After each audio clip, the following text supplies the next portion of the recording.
नमस्कार, मैं हूं विकास और आप देख रहे हैं विकास वर्सेस बायस। आज बात करेंगे एक ऐसी नीति की जिसके नहीं होने की वजह से हजारों परिवार टूट गए, मरीजों की केयर इफेक्ट होती है और बेरोजगार युवाओं के सपने टूटते हैं। आज से कुछ दिन पहले नोरसेट 9 का रिजल्ट आया। सैकड़ों उम्मीदवारों ने कहा, सर हमारा सिलेक्शन बस 1-2 नंबर से रह गया। लोग साल में 2 बार नोरसेट का एग्जाम देते हैं, हर बार परीक्षा में शामिल होने के लिए लगभग 3000 रुपए फीस देते हैं। किताबें, कोचिंग, ट्रेवल, समय, मेहनत, उम्मीद, तमाम कोशिशों के बावजूद सीट नहीं मिलती। आखिर क्यों? आज तक एम्स में म्यूचुअल ट्रांसफर पॉलिसी ही नहीं है। अब आपको लग रहा होगा कि इस चीज का म्यूचुअल ट्रांसफर पॉलिसी क्या लेने देना। मैं आपको बताता हूं, क्योंकि नर्सिंग ऑफिसर्स को घर से हजारों किलोमीटर दूर पोस्टिंग मिलती है, फिर वो अपने पास के एम्स में आने के लिए फिर से एग्जाम देते हैं। जैसे ही नए एम्स में चयन होता है, पुरानी नौकरी छोड़ करके नई ज्वाइन कर लेते हैं और वो जो सीट खाली होती है वो बर्बाद हो जाती है। मतलब सीट घूमती रहती है लेकिन बेरोजगारों तक नहीं पहुंचती है। इसे कहते हैं seat churn without real vacancy. अब सवाल यह है कि क्या यह सिर्फ कुछ जगह पर होता है? नहीं, आरटीआई और आधिकारिक रिकॉर्ड ऐसा बताते हैं कि यह पूरे देश भर के एम्स की हकीकत है।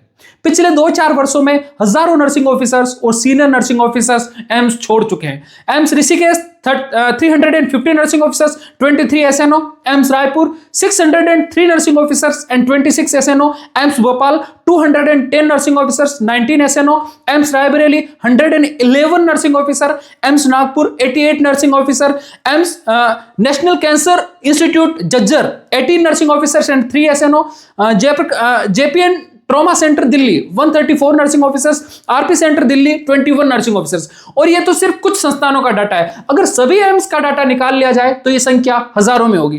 पिछले 5 वर्षों में लगभग 10 से 15 हजार नर्सिंग अधिकारियों की नोरसेट के माध्यम से भर्ती हुई है, लेकिन उनमें से आधे से ज्यादा लोग रिसफल हो रहे हैं, इधर उधर हो रहे हैं और बेरोजगार अपने घर पर बैठे रह जाते हैं। हर रेजिग्नेशन का मतलब है नई भर्ती, नई ट्रेनिंग, पेशेंट के केयर की कंटिन्यूटी टूटती है और बेरोजगारों का मौका खत्म हो जाता है। और ये सिर्फ नर्सिंग ऑफिसर्स की समस्या नहीं है, फैकल्टी के साथ भी यही समस्या है। 12 अगस्त 2025 को राज्यसभा में सरकार ने यह माना कि पिछले 2-3 वर्षों में 429 फैकल्टी ने एम्स को छोड़ दिया है।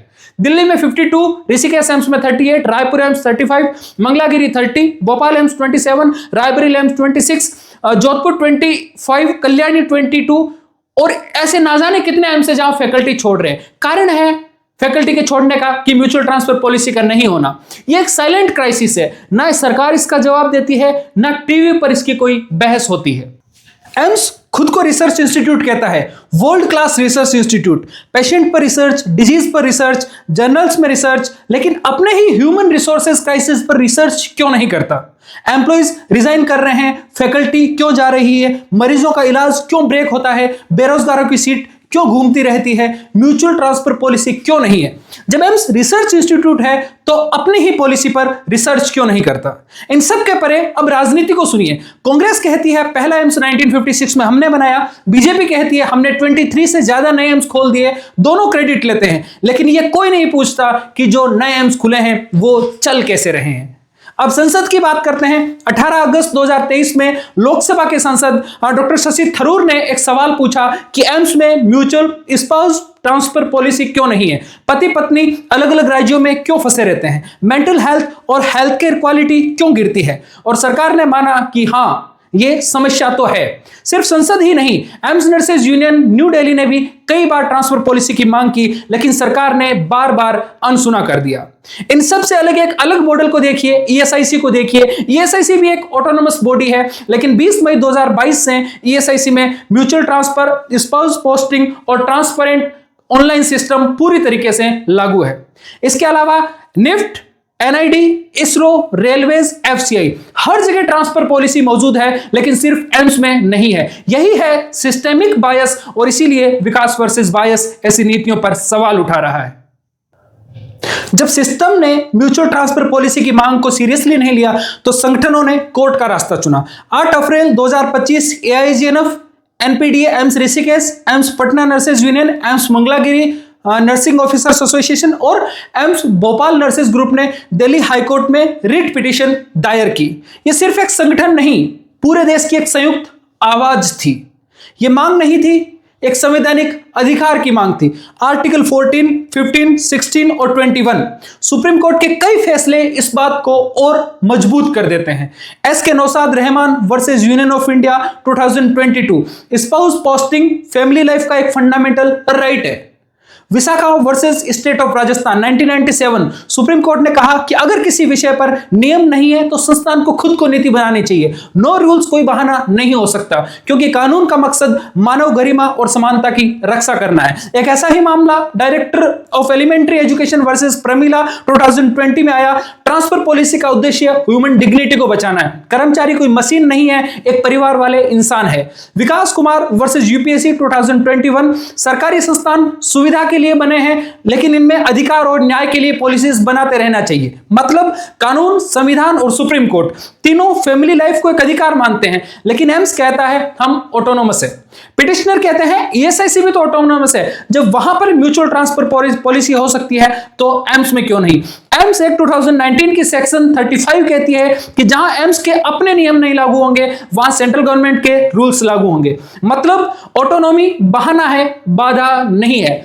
भारत में एक केस की सुनवाई में लगभग 3 से 10 साल लगते हैं, लेकिन सोचिए क्या इतने साल के बाद भी आज वो लोग जो प्रभावित हैं उनके लिए इस केस का कोई मतलब बचेगा, क्योंकि तब तक ज्यादातर अपनी नई दुनिया बना चुके होंगे। और अब तक का सबसे बड़ा सवाल, जब रेजिग्नेशन का डाटा मौजूद है, आरटीआई मौजूद है, पार्लियामेंट्स की रिकॉर्ड्स मौजूद है, ईएसआईसी का मॉडल मौजूद है और हाईकोर्ट में भी मामला है, तो इंतजार किसका है। क्या नर्सिंग ऑफिसर्स रिजाइन करते रहें? क्या परिवार टूटते रहें? क्या बेरोजगार हर साल बार बार फीस देकर बेरोजगार घूमते रहें? विडंबना देखिए, जहां मानवीय जरूरी नीति है म्यूचुअल ट्रांसफर पॉलिसी, वहां फाइलें अटकी पड़ी है, लेकिन जहां 80-20 जेंडर बेस्ड डिस्क्रिमिनेशन पॉलिसी गैर जरूरी और विवादित नीति है उसे तुरंत लागू कर दिया जाता है। यानी जो सही है वो रुकता है, जो गलत है वो और ज्यादा तेजी से आता है, क्योंकि अस्पताल इमारतों से नहीं इंसानों से बनते हैं।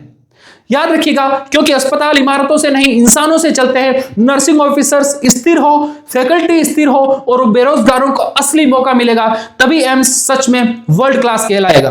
एम्स बढ़े हैं, अब न्याय भी बढ़ना चाहिए, क्योंकि म्यूचुअल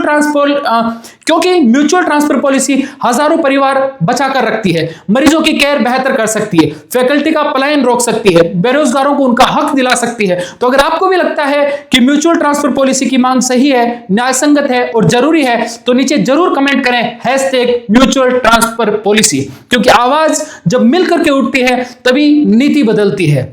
मैं हूं विकास और आप देख रहे थे विकास वर्सेस बायस। यहां सब चुप रहते हैं, वहां हम आरटीआई और कानून के साथ सिस्टम से सवाल पूछ रहे हैं कि when Vikas speaks bias breaks.